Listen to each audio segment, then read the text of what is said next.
Hey, good morning to you. We are in Acts chapter 16, following from yesterday, where Paul and Silas are in prison, and about midnight they start singing. Starting in verse 26, let's see what happens. Suddenly there was a great earthquake, so that the foundations of the prison were shaken, and immediately all the doors were open, and everyone's chains were loosed. And the keeper of the prison, awakening from sleep and seeing the prison doors open, supposing the prisoners had fled, drew his sword and was about to kill himself. But Paul called with a loud voice, saying, "Do yourself no harm, for we are all here." Then he called for a light, ran in and fell down, trembling before Paul and Silas. And he brought them out and said, "Sirs, what must I do to be saved?" So they said, "Believe on the Lord Jesus Christ, and you will be saved, you and your household." Then they spoke the word of the Lord to him and to all who were in his house.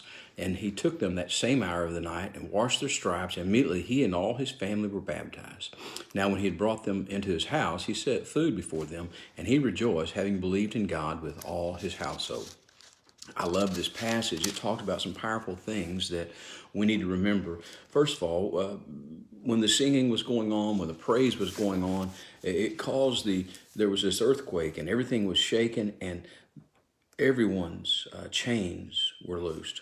Not just Paul and Silas, but everyone. Do you realize that when you have God's song and his spirit, and you're sharing that you set the captive free, you free others by doing that. And so the keeper came in and thought everybody had fled. He thought it was his demise, but Paul said, "Do not harm, for we are all here."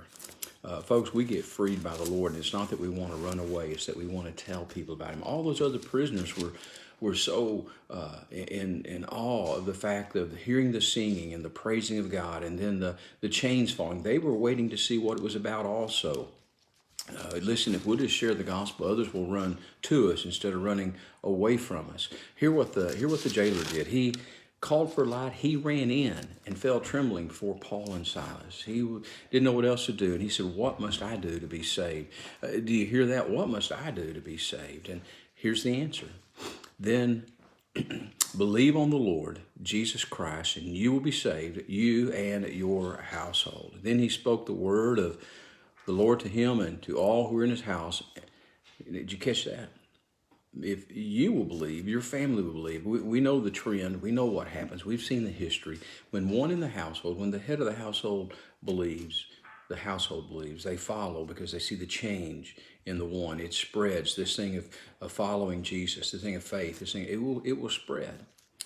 And so he took them that same hour of the night, washed their stripes, and immediately he and all his family were baptized. Now, it wasn't salvific, this thing of the baptism. It was that he was ready to tell the world what had happened. This thing of baptism is the public showing of what has happened privately in our hearts of salvation. It is letting the world know that we are followers. It is having that hope of knowing that we are obedient because Christ told us to, and of knowing that one day we will rise again. So what a wonderful, wonderful thing to happen.